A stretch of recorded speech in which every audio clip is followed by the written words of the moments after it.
On Story is brought to you in part by the Alice Clayburgh Reynolds Foundation, a Texas family providing innovative funding since 1979.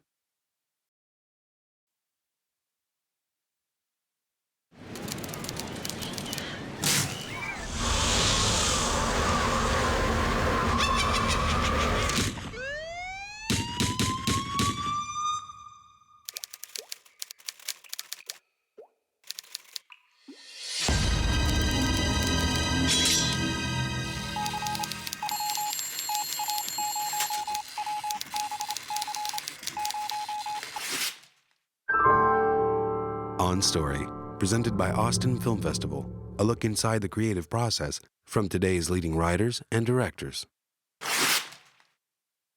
This week's On Story, the acclaimed screenwriter behind Get Shorty, Out of Sight, and Minority Report, Scott Frank. People who are happy are boring. So somebody who's perfectly content with their life and everything is good, a happy marriage, I mean, it's just so boring. Unless it's somebody who's really happy and then something horrible happens to them, that's awesome. In this episode, Scott Frank discusses adapting Elmore Leonard for the big screen. Luck is a big thing, and I certainly believe that you make your own luck, that you can't be waiting for luck to happen. Nothing happens when you're waiting around. And luck happens in your career and the big things, but it also happens day to day in your writing. The one thing I have to say, because I've been doing this 30 years now, I started when I was 24, earning my living writing. And the one thing that I realized the other day when I was thinking about it is, for the most part, when I think about the design of my career and I think about, the choices I've made, I don't know that there was a real conscious design so much as it was blind luck. I was incredibly lucky. There were projects I took that I turned into things for whatever reason that I thought were just going to be. Out of Sight's a great example. Out of Sight, the choice I made to adapt Out of Sight was a purely mercenary choice. I had 3 kids. They were all very young. We had a tiny little house in Pasadena. They were all in 1 bedroom, and we needed to move. And so I had already adapted Get Shorty. I didn't want to do another Elmore Leonard because the first one was very difficult, and I thought I got away with it once. I don't think I can get away with it again. But there it was. It was low-hanging fruit. It was right there, and I thought, okay, I think I can do this. I'll do it quickly, and we need to move, and I need a job, and we need to figure this out. So I ended up doing it for the money, purely for the money. I thought the book was okay. I thought it could be a movie. I had, I thought I had a difference of opinion as to what the movie should be from the book, but it turned out to be, for me, the single most exciting and creatively satisfying experience I ever had. Yet the choice to do it wasn't because I knew that, thought that, suspected that, or anything. The choice to do it was I needed a second bedroom. and yet it turned into something incredible. And my career is full of things like that. In a way, Little Man Tate I wrote in college. And that sort of became my calling card script. And it just took a long time to get made. It was 8 or 9 years before it ever got made. So that was pretty much my first, I would say, complete script where I really felt like I'd written something. But I had never sold that script, but I was able to sell myself. Because of that script, I could get an agent, and I had an office on the Paramount lot, when I was 24. And so that was a really exciting thing for me. But the first job I did at Paramount, interestingly enough, was for Lindsay Duran. It was an assignment. It was essentially a rewrite that became a do-over on a movie that became unwatchable, but where I really learned everything on that movie. Lindsay really taught me how to write scripts. And even though I spent 2 years writing that and the movie disappeared, thankfully, although it does come on, it's called Plainclothes and it's a mess, it's awful. Every time I'm sick at home, really sick, and I want to turn on the TV and just watch and zone out, there's that movie. Every single time. It's bizarre. And then Little Man Tate got made, and then my very next job was for Lindsay again, was writing Dead Again, which also took me 2.5 years or so to write. I'm very slow with my own stuff. The Lookout, which was an original, was 4 years. I wrote a Western, which I'll get made eventually, was 2 years. So I'm very, very slow. But my foray was, I was going to write originals, and I did get started doing that. And originally that's what I thought I would do, and then I began adapting as well. I'm always thinking about in terms of setting the scene. The pleasures of a movie are very different than the pleasures in a book, obviously. And in order to enjoy a movie, you have to be invested pretty quickly. Whereas in a book, there's a different kind of investment. You can put it down, you can get up, you can do other things with it. And in a movie, and by the way, I'm talking about, there's the other complicated thing for all of us in the room is, it's not just watching a movie, it's reading a script.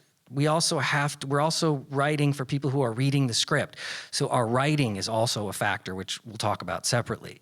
But what's happening in the movie, and they're two different things. And sometimes people write these things that when they're translated are really good, but they read horribly. And I would argue you have to do both. You have to do both, especially early on in your career. And especially if you're not directing your own stuff. It has to read great and it has to be great. But my thought process is always, what do I need to know to care enough to go on this ride? What do I need to know? Is there a mystery or a question I can ask that you're waiting to be answered? What is it that will simply put, keep somebody hooked? An opening is that times 100 for me. You're setting up character. We want to know somebody right away. We want to have a sense of who they are. We want to be interested in them. We don't have to like them. I don't like Jake LaMotta, but I sure want to watch every minute of Raging Bull. You don't just want to be interested in these people. Or Nightcrawler was a great example of a guy you don't like, but you can't stop looking at. That was, I think, my favorite movie last year. So that's what I'm always thinking about is how do you introduce someone, what sets the hook, and what is interesting? The mistake people make is people think they need to set the scene. So they spend a lot of time in the beginnings of their script setting the scene, telling me what their apartment looks like, introducing me to their kids and their dog and their life and their car. And it's sort of, here's their everyday. We're parachuting into the middle of their life. Nothing is more boring than that, than just setting the scene. You set the scene along the way. You tell the story from the beginning. And I mean, at the beginning, it's not necessarily, your story doesn't have to begin at the beginning, but from the first page, you are telling story. And if you spend your first few pages just setting the scene, it's dull. It's dull. It doesn't work, and people won't read the rest of your script. It's just true. I know when I read something and someone's describing a room, I go nuts. It's pages and pages of long scene description of someone's bedroom and their clock radio, and it's always the alarm going off, and they're always late for work, and they're always blah, blah, blah, blah, blah. So if you're going to do that, do a weird spin on it, which is what I did kind of in The Lookout. I kept repeating that over and over and over again. But you have to find a way to draw people in. What's really interesting? What is a good hook? I take a shower with soap.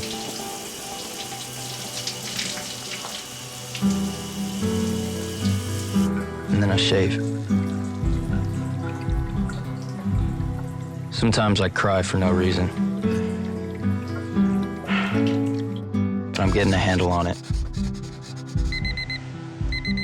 I wake up. Well, Dog Day Afternoon, have you all seen Dog Day Afternoon? You should see it. I mean, yes, it's awesome. It's my favorite movie ever. And by the way, do you know who wrote the score for Dog Day Afternoon? Who knows who wrote the score for Dog Day Afternoon? I'll give you a hint. It's a trick question. There is no score in Dog Day Afternoon. There is one Elton John song at the beginning and no music for the rest of the movie, and yet you don't need it because it's like a documentary. You feel like you're watching a documentary. And the reason why the opening is so powerful is it's subverting the whole bank robbery genre, where you have the guys and they're tough guys and they're parked out front and they're all checking their guns and they're all this. Everything goes wrong in the first 10 minutes of that movie. And if there's a thematic idea there, I would call it happens. And because just it all goes bad. And the kid who's supposed to drive the getaway car loses his nerve. Then he wants to take the car home. Sorry, son. Stevie, don't take the car. Well, how will I get home? Take the subway. We need the car. Stevie, the keys. Everything is going wrong. They don't know what to do. Even when Sonny tries to get the gun out of the flower box, he can't get the gun out.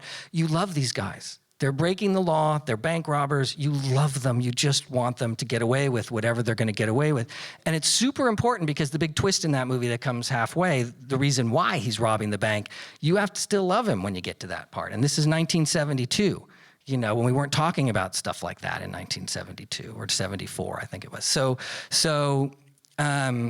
It's character and it's fun and he keeps you engaged and it's really interesting, and that's why I think it's a perfect opening. You know everybody in 10 minutes. By the way, you have to talk about as the opposite, the opening of 3 Days of the Condor, where it's a very technical opening where nobody really says anything, but you know everybody, you know the office, you kind of have an idea of what they do, you get a sense of everybody, and then at the end of 8-9 minutes, they're all killed, except for one guy.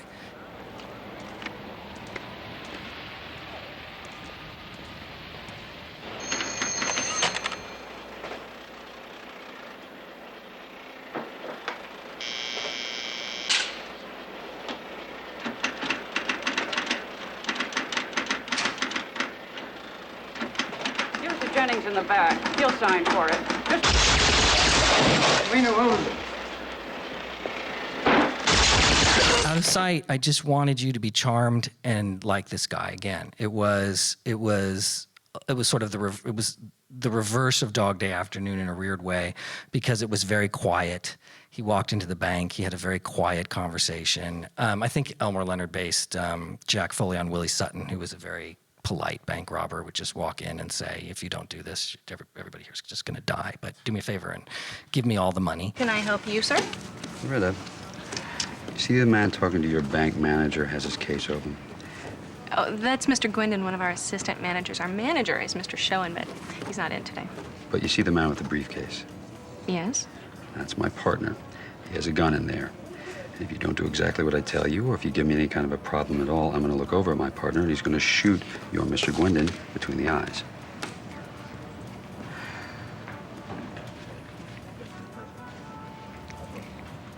All right, now take one of those big envelopes and put as many hundreds, 50s, and 20s as you can pack into it. Nothing with bank straps or rubber bands. I don't want any die packs. I don't want any bait money. Start with the second drawer and then the one over there underneath the money counter. It's okay. Come on, Loretta. The key's right there next to you. And they were charmed by him. He's a good-looking guy. And so I just wanted to do that. But there was a wrinkle. Before he walked into the bank, we know something happened. We know something bad happened to him, and he was unhappy, and he was going to rob this bank as a reaction to whatever just happened to him. And I was hoping that two things would happen. One, it would be a model for the rest of the movie, the structure of the rest of the movie. But two, you would be interested in what happened to this guy and what led him to do this. I don't care. You want to mess up your own, but you're going to mess up mine, too. I need to know you got my back. Not that you're going to come falling through the door behind me. Don't worry your pretty little head off. Anyway, that was all I wanted to say. Is that it? Mañana. You. It was number 18 or something in a series of books, but it became kind of on the later half of a whole series of books about the character. And it was also very dated. So there was a lot of stuff that had to be changed in the book. And so the challenge there was, for me, what I wanted to do was I wanted to make Clute. I didn't, want to make Taken. I wanted to make a movie that would have been made in 1972. And so I wanted something that started off with a bang.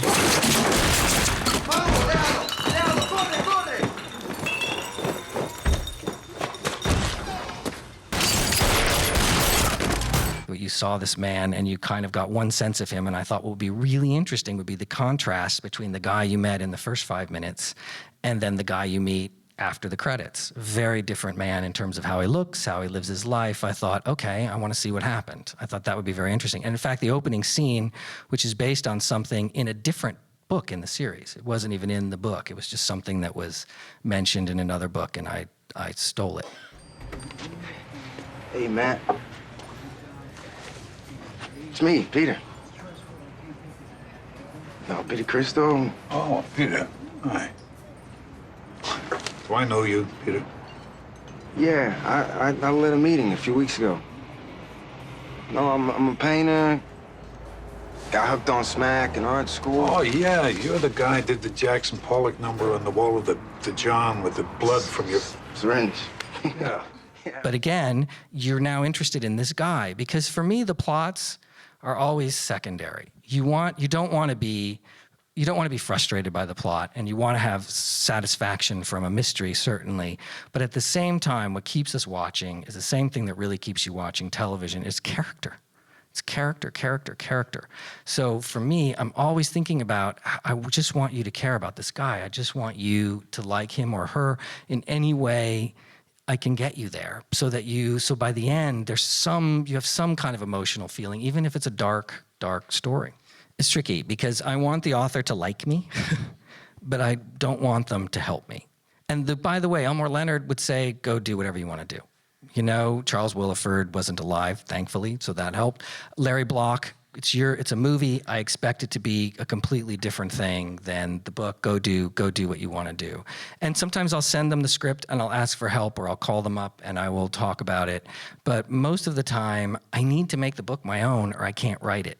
Because I learned very early on with Get Shorty, I love Elmore Leonard, I loved his work, and very early on we'd had lunch and he had told me all these horror stories about everybody who'd screwed up his books, and one after another, and I'm sitting there at lunch getting nauseous and feeling, and he's going, but you go have a good time, enjoy yourself. And so I felt tremendous pressure to not be another story at some poor schlub's lunch. A lot of the subplot with the guy, I don't know if you remember Ray Barbone, you know, a lot of that stuff, him coming back and beating him up and doing, none of that was there, the complication part of it. Because the book was very straight ahead and went off in a different direction. What? Look at me, Ray. Did you just say look at you? Look at me, Ray. I tell you what, Harry. Why don't you take a look at this? And have a peek at this. And I wanted Harry, the Gene Hackman character, to sort of completely screw up. I thought that would be very funny while Chili Palmer is trying to be a movie producer. You had a bad day, huh? I spent all day crawling out of a grave. The director said I was incapable of reaching the emotional core of the character. What? Well, obviously he didn't see you in Bride of the Mutant. You saw that one? When you turn to the camera and you say to the alien mother that her time on Earth is finished, Joan Crawford, on her best day, wished that she had in her day the emotion, the intensity that you had in that scene. I made him more of a fan, all the touch of evil stuff and all the talking about the movie stuff and knowing all this stuff about actors and actresses. I thought rather than a guy who's seen a couple movies, I actually made him a film buff instead of a film fan. I thought that would make him more endearing. And so I was very, careful with it. And my first draft of that script was stupid. It was just a I always call it a trivialized version of the book. I highlighted everything in the book because I was going to highlight in different colors. This has to be in, this could be in, but in a different place. And if there's room, we'll put this in. And I used everything I highlighted. I highlighted the whole book for starters. And second of all, I used it all. And I realized I haven't made any choices because it's not about anything for me. I need to know what this book is about for me, some thematic idea or unifying idea, and then anything else has to go. No matter how much I love it, it has to go if it doesn't play to this. And that was tough. And I thought the book was about everything I like to write about, which is identity, And in the case of Get Shorty, here's a guy who was a gangster essentially who came to LA, the same reason everyone comes to LA, to reinvent himself. And he wanted to reinvent himself as a movie producer because he was a fan. And so he thought he could because he was a fan. And so that became the kind of unifying thing for me. But what I realized very quickly is half of it had to be invented because the book at a certain point went off in a completely different direction. And I realized that for the movie, the story I want to tell, not all of it's in the book. So I ended up, half of that movie is not in the book. It's just invented stuff. And because I was very clear about what I wanted it to be, all of a sudden it actually became easier to do it that way. And yet the trick was, it didn't feel like I'd thrown away the book. It didn't feel like it was a huge departure from the novel. Sam Mendes was the first director on the lookout, then Fincher, and then Michael Mann was going to do it, I remember. But mostly Fincher in that case, and the same with Soderbergh, both. They just help you make it better. I've made a career out of no joke, about being the dumbest guy in the room. And because you do much better work, writers tend to want to be the smartest person in the room because they don't want to take anybody's notes. But if you're the dumbest guy in the room, you're surrounded by all these people who make your work better and you get credit for it. And arguably some of the best stuff in The Lookout came from Fincher, and the best stuff in Out of Sight came from Soderbergh, and the best stuff in Minority Report came from Steven Spielberg, and on. And Barry Sonnenfeld had great ideas, in Get Shorty. And sometimes it'll be just a throwaway thing. I remember Barry calling me up late at night saying, I don't know why, but I think he should rent a minivan. I said, okay. And that's all he said. And then I wrote the scene, and I'm writing the scene, and all of a sudden I'm thinking, he gets into a whole thing with the little bit with the lady in the bus, and she calls it the Cadillac and minivan. All right, thanks a bunch. Where is it? It's right there. What is that? It's an Oldsmobile Silhouette. I ordered a Cadillac. Oh, well, yeah, that's the Cadillac and minivans. Are you kidding me? Hey, you want? La Tierra Car Rental is right over there, but I think all they got is Rabbit convertibles. Guess I'll take the Cadillac and minivans. I never would have written that if Barry had never called me up and said, I just want to see John driving around in a minivan, because I think everybody at the end of the movie should have a minivan. One of the great pleasures for me in movie writing, more than writing a novel, are setups and payoffs. And I need to kind of know where I'm going to do that. But I know other people who don't know where they're going. They just kind of figure it out as they go. But I need to know the ending, and I can't write the movie until I really know what my beginning is. I've done a lot of different kinds of movies, but I tend to be known for those. And I love those stories. I love pulp stories. I really do. I love mysteries and thrillers, but I kind of love everything. I think what I like about thrillers is that they have everything in it.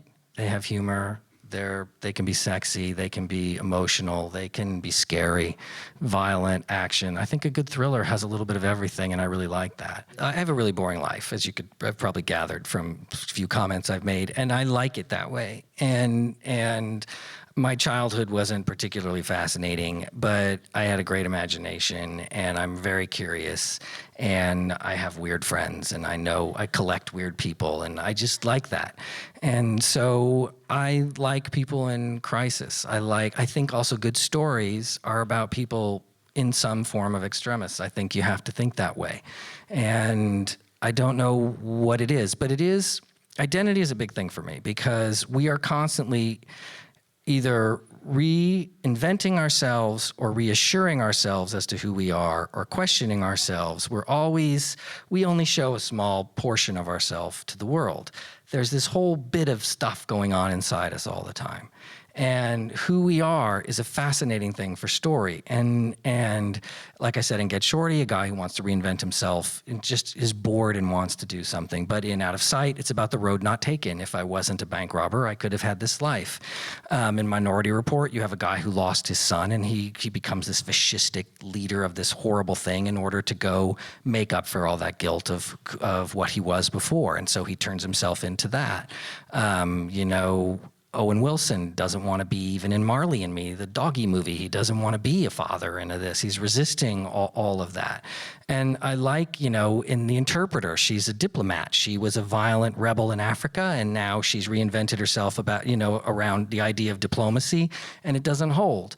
And I think it's just an easy way and a natural place I always seem to go whenever I'm writing something. The Lookout being the most extreme, because he was an entirely different human being before he hit his head. Why are you here? You tell me. I know why I'm here. I'm here to help you get what you want. What you really want. Well, you gotta know what that is first. I just want to be who I was.